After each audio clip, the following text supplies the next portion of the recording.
Good afternoon, everybody. Big Mike here, back again, and welcome back to Big Mike Talks, the Wrestling Weekly Roundup, where I talk about everything that went on in last week of professional wrestling. It was a heck of a week. Um, if you missed my video on my recap for Elimination Chamber, it is, it's on my page, it's up already. Decided to get that one done early. And let's get into this week. So grab yourself a snack, maybe something to drink, and let's do this. Starting off with Monday Night Raw, which starts out with Becky Lynch in the ring, and she's a bit lost on her road to WrestleMania, which is a first for Becky.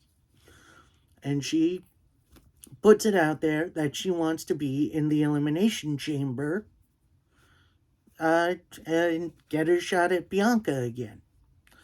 This brings out Bayley, which states, "Oh, you've had your shots, you've failed." And then Becky pretty much says, "Oh, so have you. You've recently had shots at Bianca and you failed." They then go over each other's histories and accolades. Out comes Bianca Belair herself, the Raw Women's Champion, putting a challenge out there for a triple threat match in the main event that if either Becky or Bayley win, they get into the chamber match. But if Bianca wins, neither of them do. Which that match is set for the main event. Oh, the stakes, they're beautiful. So, first match we have on the show, we have the Street Profits taking on Judgment Day. Now, we do have Montez Ford and Damian Priest, both taking part in the Elimination Chamber for the U.S. title. So this is to get either of them a bit of momentum. And this was I wouldn't say a short match, but it was definitely a very sweet match. Finish came with Finn Balor hitting a coup de grace on, I believe it was Dawkins, for the win. Post-match, Judgment Day started a beatdown. Out comes Edge and Beth Phoenix, because they have a mixed tag match. Originally, Finn Balor and Priest then get out of the ring. Dominic is held on by Beth Phoenix. Looks like we're going to get a glam slam. Back out comes Rhea Ripley, who has been on tour doing promotional stuff for WrestleMania. So she makes the save for Dom. So that is pretty cool. Up next, we have the Brock Lesnar Bobby Lashley contract signing for Elimination Chamber. And this was a bit interesting, as Lashley actually stayed on the ramp with his own contract signing table, pretty much taunting Brock. I don't know if I want to sign this. I've beaten you so many times, although under dubious circumstances. Brock then comes down from the ring, fights through the security that's there, only to get popped by Lashley, who then signs the contract. And we know what happened from there if you've seen my review for Elimination Chamber. So, next up, we start with a backstage interview with Baron Corbin. Then there is a disturbance in the ring. It's Sami Zayn, who calls out Cody Rhodes. They then have a discussion about Cody's comments last week, that Sami doesn't really believe he can beat Roman Reigns thanks to his history with the bloodline. And then Cody said, "Sami, I'm going to finish my story at WrestleMania. You're going to finish yours here. I don't want to see you on Raw next week. I'll see you at WrestleMania." Then points to the sign. Oh, that one made me believe for a while. Like, that promo alone made me believe Sami was going to win for a while. But then that didn't happen. Spoiler alert. Then backstage, we get Baron Corbin interview again, pretty much saying, oh, the last person to pin Roman was me. Sammy is not going to do it at Elimination Chamber. Cody Rhodes is an unworthy challenger to Roman at WrestleMania. It should be me. And then runs down Cody's family, in which Cody, hanging out in the background, then starts beating down Baron Corbin to the point that they both are then ringside. They get in the ring. The bell rings. Cody's still in like kind of a suit. And they have a very quick, very one-sided match in which Cody hits the Crossroads for the victory. Corbin's pretty much not going anywhere for WrestleMania.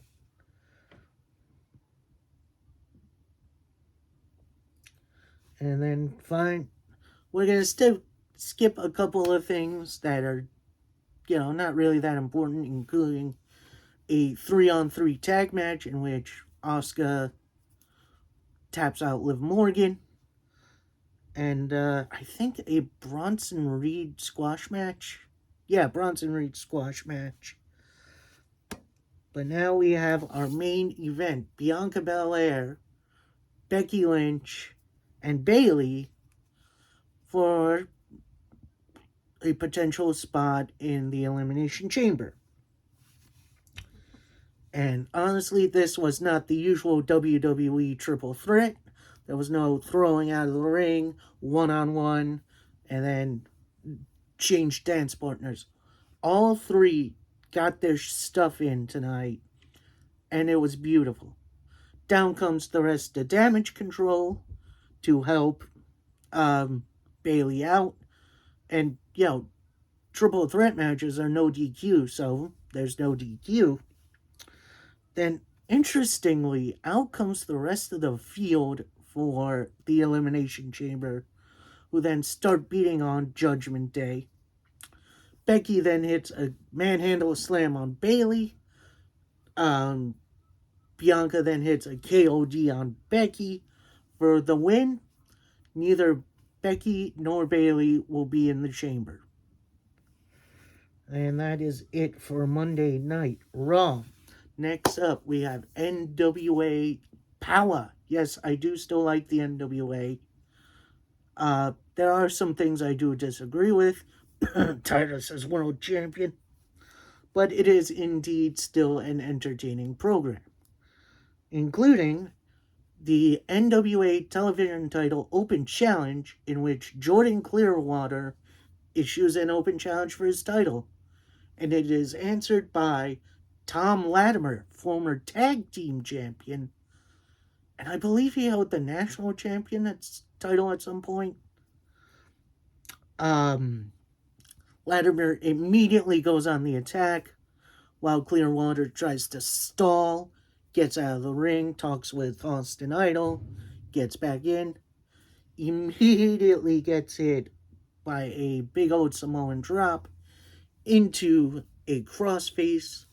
Clearwater taps out. Your new television champion, Tom Latimer, which, very nice surprise. I'm glad Latimer now has a belt, and I hope he defends it with pride and continues this open challenge, because this could be fun. Next up, we have Angelina Love, former Knockouts champion and Knockouts tag team champion, taking on La Rosa Negra. La Rosa Negra has been a bit of an MVP on NWA TV. And they had a nice, quick bout today. It was a lot of fun to see. A lot of speed from Negra, including the finishing frog splash, which was just about picture perfect.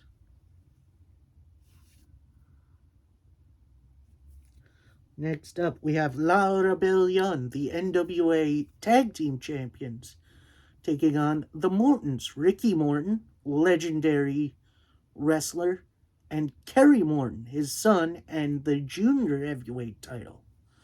This match was very high paced, very fast, a lot of over the top rope stuff. No missed from La Rebellion. However, the finish comes when it looked like Kerry Morton was about to sock Kerry Morton in the face accidentally. They stop. La Rebellion, Mecha Wolf with the roll up, the pin, and the win. Some respectful handshaking between all four. We'll see what happens in that story. Hopefully it'll be good. Next up, we have a backstage interview with Matt Cardona, who is complaining about Bully Ray getting involved in his title match at Enough Said. Basically, he is now all alone, no more Cardona family, considering Chelsea Green's in WWE. Don't know what's going on with Mike Knox, but we'll see there. And then VSK is doing whatever he's doing on Dark. So, yeah, and now pretty much Cardona has been saying, oh, he's trying to save the NWA. Now he's trying to save the NWA from Bully Ray. So, looks like in the future, we'll be getting Cardona versus Bully Ray. And, finalamo, in our main event, we have the NWA World Title on the line. And this was a surprise announcement, like right in the middle of the show, as Tyrus defends against Rolando Freeman. Now, Rolando is definitely a little dude. Definitely classic David trying to slay Goliath, but Goliath is very overpowering.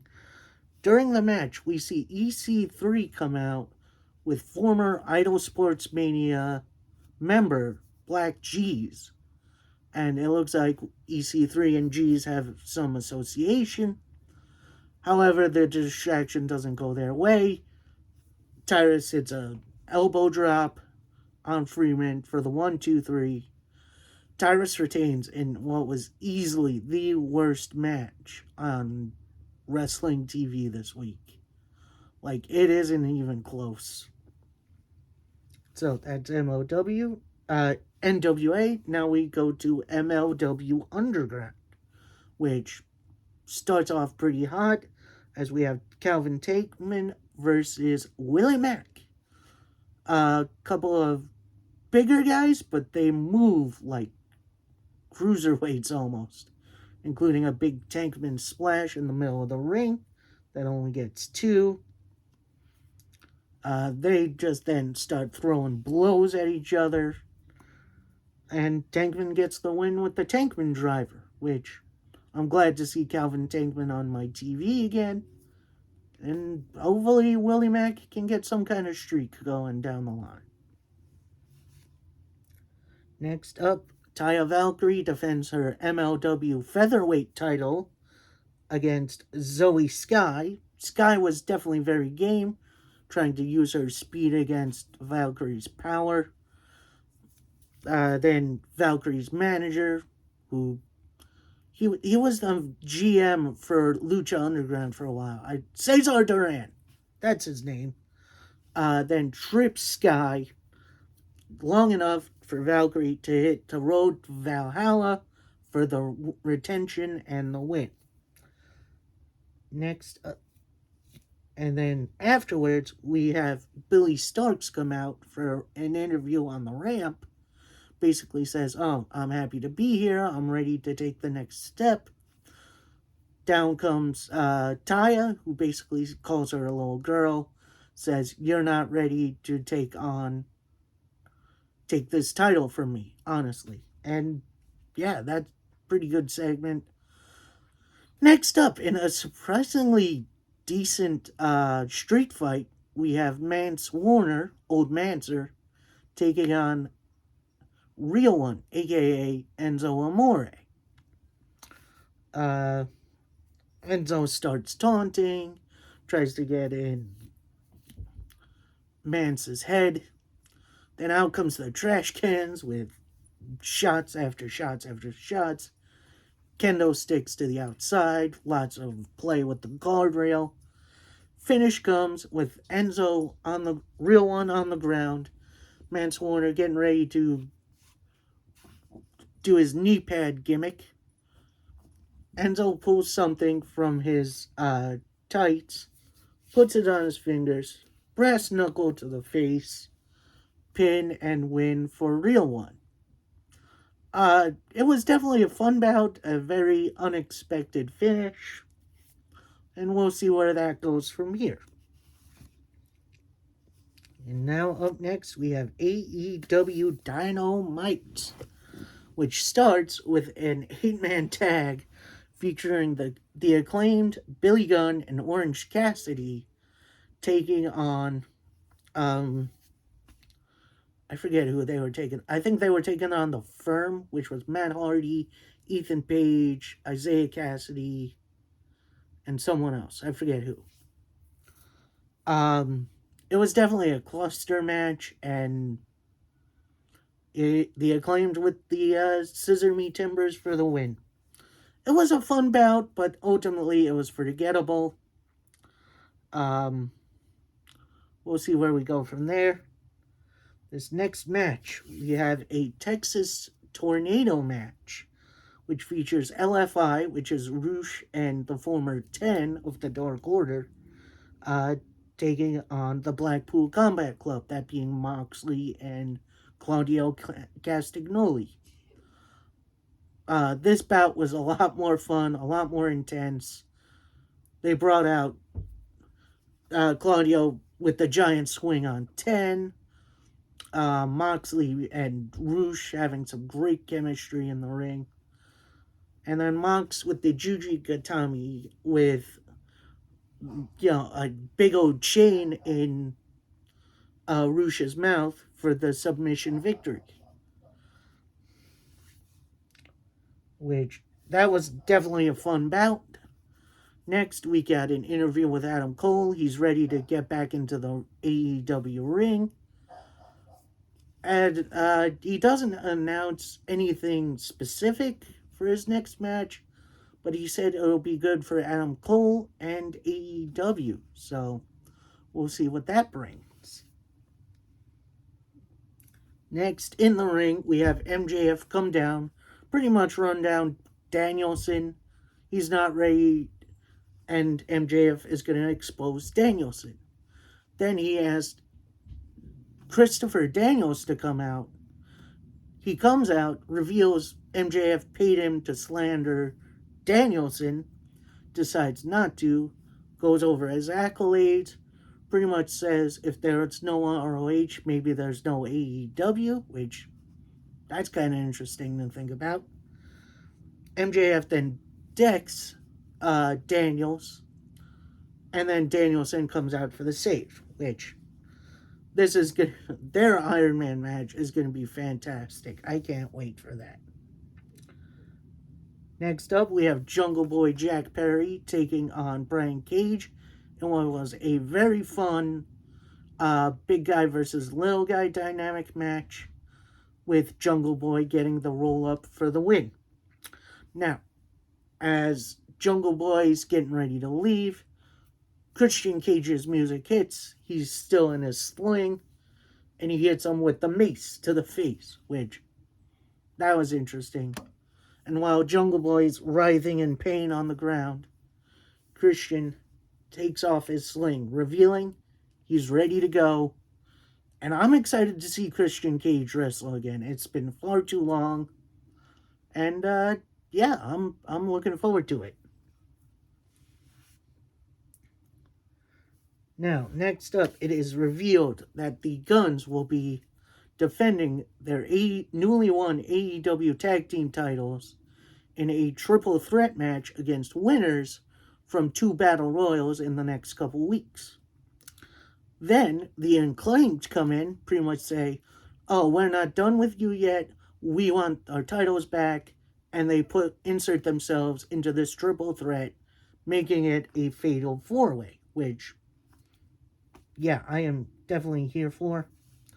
Hangman Adam Page then beats Kip Sabian in a quick yet fun little match. Out comes the Blackpool Combat Club. Moxley says, I want to be done with you, Hangman. There's nothing more you can prove to me. Hangman tries to retort. Then Mox pretty much says, yeah, I want you at Revolution in a Texas death match. So, Revolution is looking stacked already. Let's see where this goes. And finally, we have the main event of the evening, a triple threat contest between Toni Storm, Ruby Soho, and Dr. Britt Baker, DMD. Now, throughout the bout, we see Saraya, who is ringside for Toni Storm. They've been a squad for the last little while, and they try to glad hand Ruby Soho into joining them.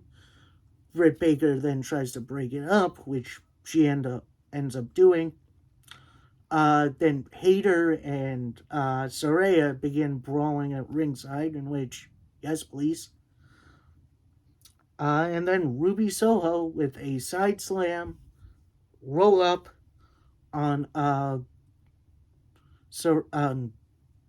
Dr. Baker, actually, for the 1, 2, 3. And she wins, and then she's being torn by both sides. Will she join the ex-WWE guys? Will she join the originals? We're going to see where this develops. And it's something, at least. Now, up next, don't worry, we're almost done. We have Impact Wrestling, a very underrated show. And we start off with the two of the fastest dudes, maybe on the roster, Chris Bay and Kushida. Now, they have a match coming up at No Surrender, which features Kenta, of all people. Never thought I'd see the day Kenta coming to Impact. And, like I said, this was a fast-paced, yet fun bout, where we see an Art of Finesse being countered into an armbar. That then gets, Chris Bay then fights out of that. And then Kushida wins via the roll-up. So, Kushida and the Guns have momentum. We'll see how that goes for Bay, Ace Austin, and Kenta.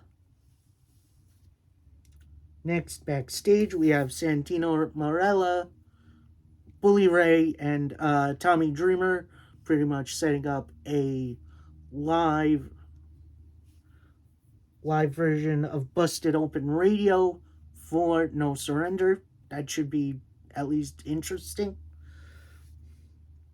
We then have Macklin qualify for the Fatal 4-Way at No Surrender, beating Rhino in a pretty interesting hoss fight.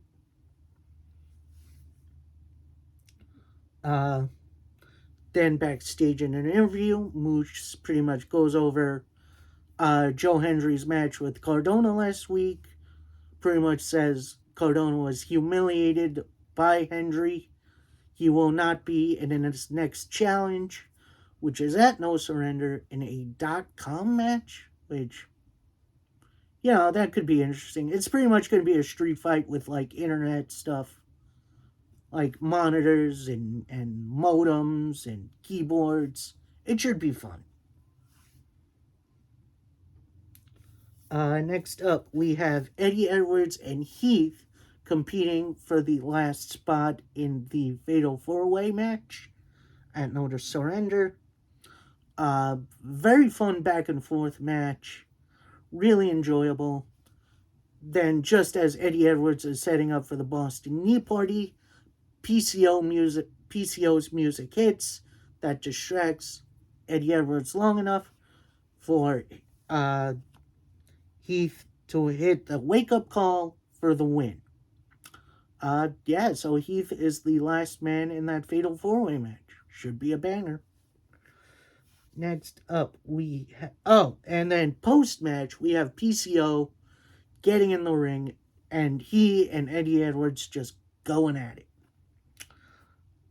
Next up, in a kind of vignette, we have Crazy Steve challenging X Division champion Trey Miguel for the title next week, not at No Surrender, in a Monsters Ball match. If you don't know what that is, they pretty much bring out all the weapons, and then for 24 hours, the two men are put in deformation chambers, put in pitch black, no food, no water, no human contact for 24 hours. So that's going to be nuts.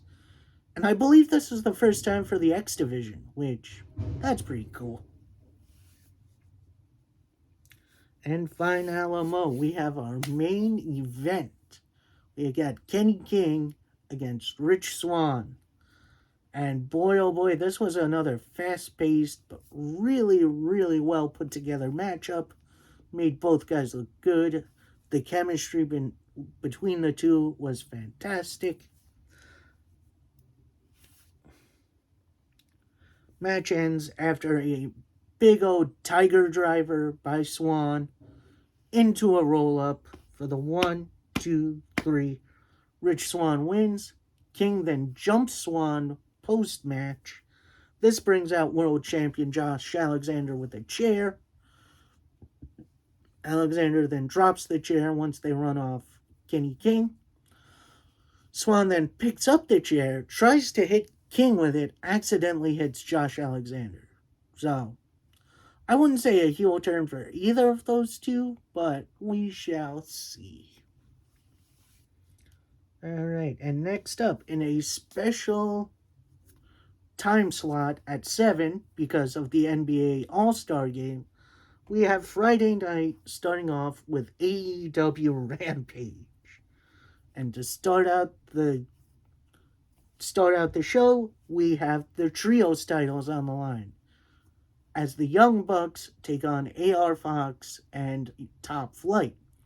This was a rematch from their match last Wednesday, and again, it did not disappoint. Although the Bucks and Kenny brought out some basketballs to play with, I don't think it was no DQ. I'm not sure. Kenny then wins with the One-Winged Angel, which we haven't seen in a very long time, on Fox to get the win. Post-match, House of Black appear on the ramp, give the Young Bucks and Kenny a stare down, and then disappear. So it looks like we have our Revolution match coming, which, yes please.